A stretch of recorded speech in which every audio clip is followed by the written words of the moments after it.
shows with clowns of hobby. Fa la la la la la la.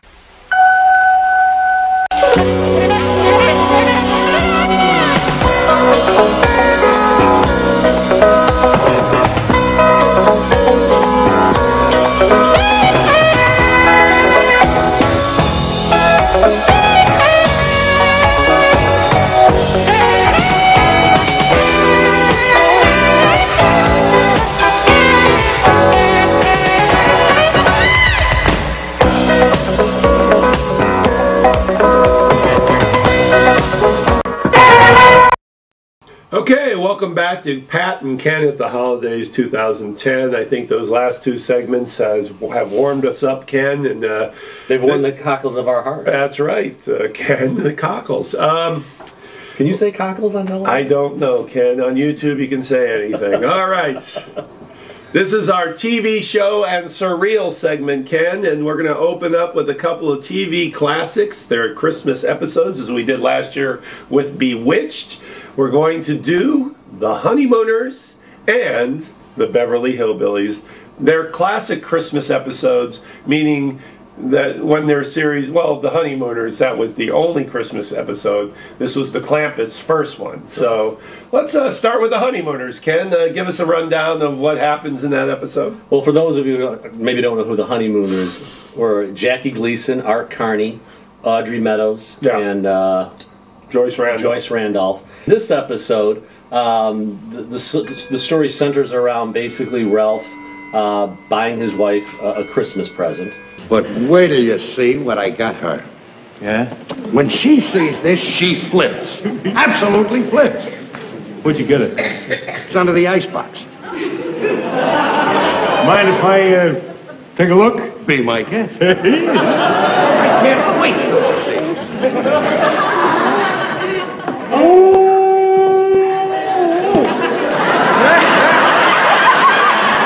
And the threat of domestic violence was also always warms my heart. Was always a potential. Yeah. So I believe the story takes place on Christmas Eve. Yes.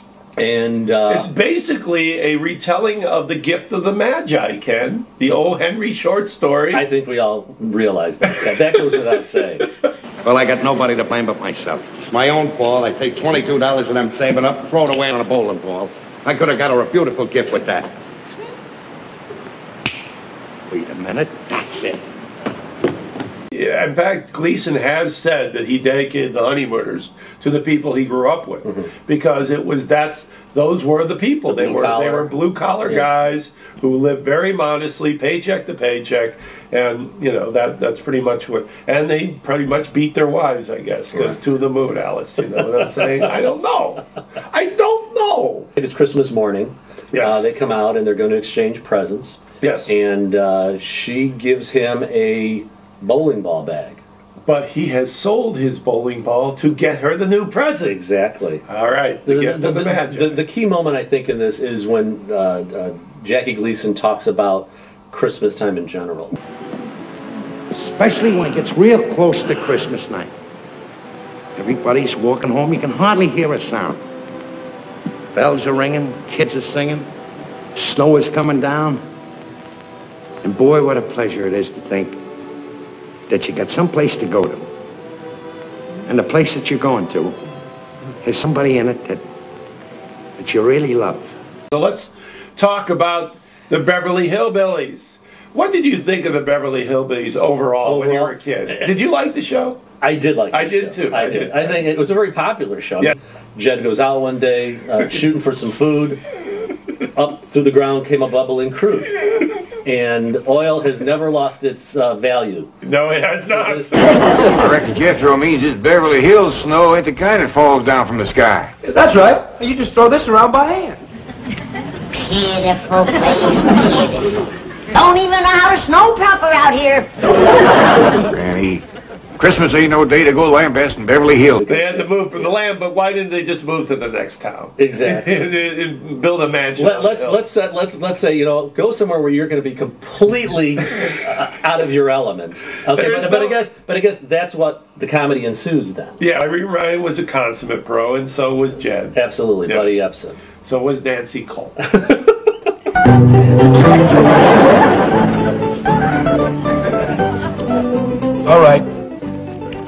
beat me eating bananas. But you gotta admit, I whooped you eating grits. I'll bet you I can beat you drinking milk, too. Well, I think their lack of education, formal education, figured into this. So remember, kids, stay in school. That's right. And I have to say I had a hard time getting through this episode. So let's do separate bells for each episode. Honeymooners, Ken. Honeymooners a good 3.5. 3.5 bells. Yeah. I will give. I will concur. No, I'm going to go 3 bells. Okay. 3 bells for the Honeymooners, and your bell rating. Beverly Hillbillies, I'm going to give it 2 bells. 2 bells. I will go 1.5 on that. I had a hard time with that one, and I realized that I cannot ever watch the Beverly Hillbillies again. Y'all come back now. Here. Well, our last holiday film. Yes, our last one. This is our surreal Christmas. Surreal. Last year we did the Star Wars. Yes, the Star Wars special. And the epic Star Wars special. Yeah, it's going to be hard to top that, but I think we've come pretty close with Ernest Saves Christmas. This is not a dog called Ernest. This is Ernest Saves Christmas. Correct. Sun getting to you? Oh, yes, it's not as bright at night. I'm usually here at night. There you go. Always keep an extra pair. Oh, thank you, Ernest. You know, I don't want to insult you or nothing, being as we just met and all, but you know who you kind of remind me of? Santa Claus? I guess you hear that a lot, huh? Oh, yes, but then it's to be expected. Because you look like him? Because I am him. Because you am him. Well, how about that? Yeah. So to give a little background, Jim Varney is Ernest, and the character began as a commercial pitchman. Correct. Yes, down south actually. He's a hayseed. He's a hayseed. He's a rube. He talks to an unseen voice or unseen person named Vern. Right. You know what I mean? And he's always speaking to the camera. He actually trademarked. You know what I mean? You know what I mean, Vern? Know what I mean? Know what I mean, Vern? The basic premise again is Santa Claus is nearing his tenure as Santa Claus. Very skinny Santa. and again, this is almost kind of like the Santa Claus, that there's a duration, I guess, that I never realized that Santa Claus would have a duration. Well, that was it. It was like the Santa Claus meets Miracle on 34th Street meets, I don't know, what else? Ernest. Ernest. Yes. Careful, careful.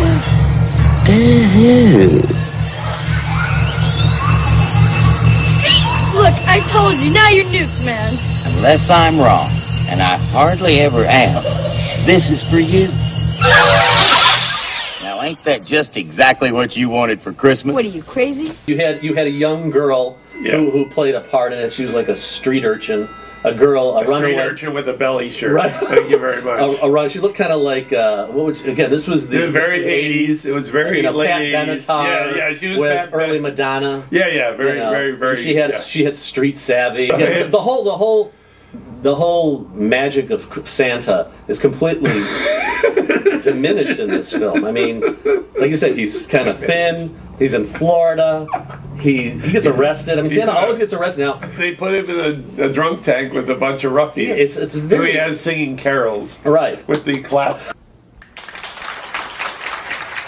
that was the music. Yeah. The worst scene for me was the setting up of the tree in Vern's house. Yeah. It's Santa's little party helper. Hi. This is Harmony. She's been having kind of a tough time, so I'm helping her out. You know, kind of a father image kind of thing. As the twig is bent, so grows the tree. And then what was weird about it is the Madonna girl was going in on the shtick. Yeah. He might have saved Christmas, but he sure as hell couldn't save this movie. Okay. Your Christmas bells for Ernest Saves Christmas. I'm going to give this really 1.5 stars because you know what? They also did make other Ernest films, I think. Yes, and I think he went on to save the 4th of July. Well, he saved Camp. He saved, he saved Reagan. My Christmas bell rating, Ken, and you're going to be surprised, 2.5. And I will say this because kids would like this movie, especially with the guy with the funny eyes. Well, the last of the cookies have been consumed, Pat. And the last of the vodka, too, Ken. And I think this brings us to the end of another Pat and Ken at the Holidays for 2010. Our 2010 edition, our second annual. So, anybody you want to thank, Ken, besides Ernest? And Gail behind the camera. Thank you, Gail. Happy holidays to you. The camera's still running. What? The camera's still running. What? I think you're gonna have to shut the camera off. Cut! We wish you a Merry Christmas. We wish you a Merry Christmas. We wish you a Merry Christmas.